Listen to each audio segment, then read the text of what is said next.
So when we're thinking about positive relationships, when we're thinking about positive communication, we do need to realise that there is a negative that comes up here, and that is conflict. But it's not always a negative. But we do need to talk about it, and we need to consider the different conflict strategies that we employ when it comes to communication. So first of all, how do you handle conflict? This is the question I'll be asking you throughout this section. How do you handle conflict?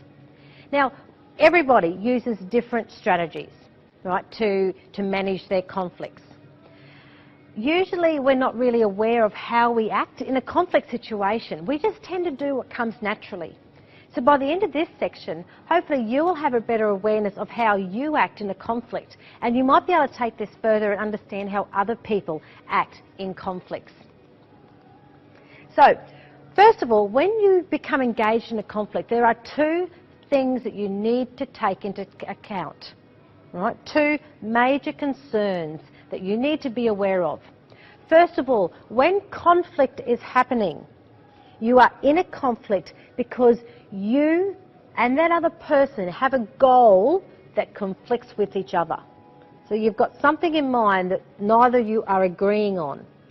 So, your goal might be highly important to you, or it may be of little importance.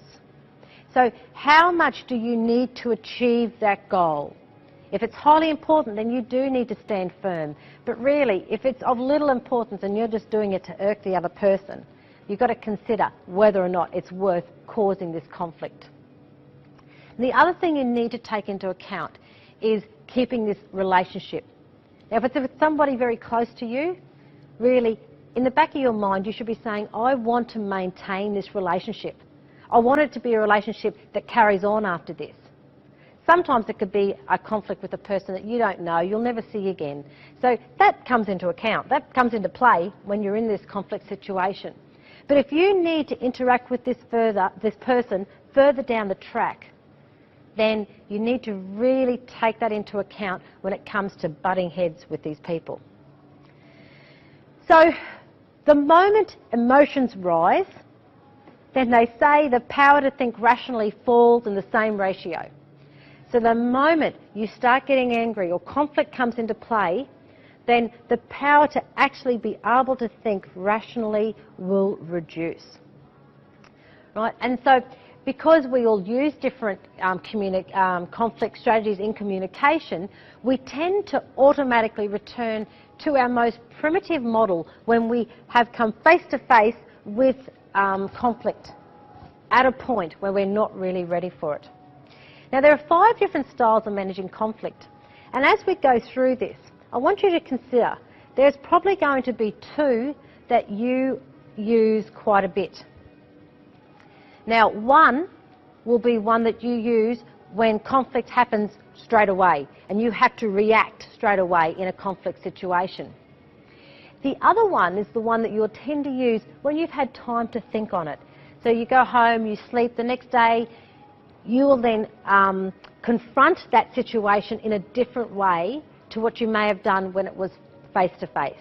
So we're going to talk through these conflict strategies now to help you understand the different ways of doing it. But first of all, we have the turtle, right? And this is about withdrawing. So in a conflict strategy like this, the moment somebody is in this situation, right, and they've got conflict, they withdraw. They pull themselves back out. They're like a turtle. They'll go and hide under the shell, right? They don't want to have to face the conflict.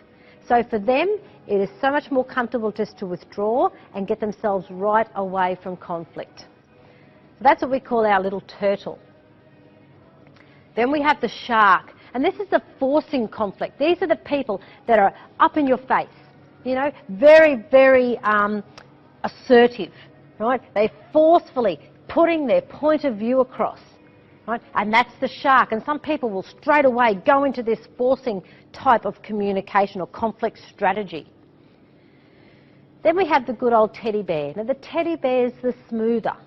Right? They'll smooth the situation down.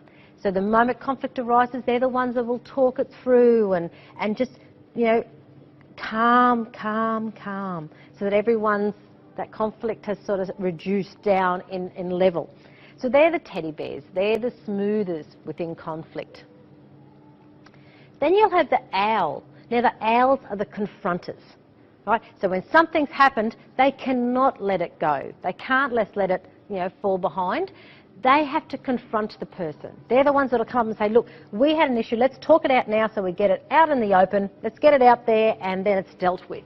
Right? So that's the owl. They're the confronting type of conflict strategies that are used. Then we have the fox. Now the fox is compromising. Right? They need to compromise. They need to make sure that there's a good outcome for both parties. Right? So one party is not going to walk away feeling disjointed or unhappy with the outcome. Right? These are the guys that will compromise and make sure that everything is going along smoothly. So they're the 5 elements of conflict. So I want you to consider each one and think about which one do you use when something happens straight away, and which conflict strategy do you use when you've had time to think about it.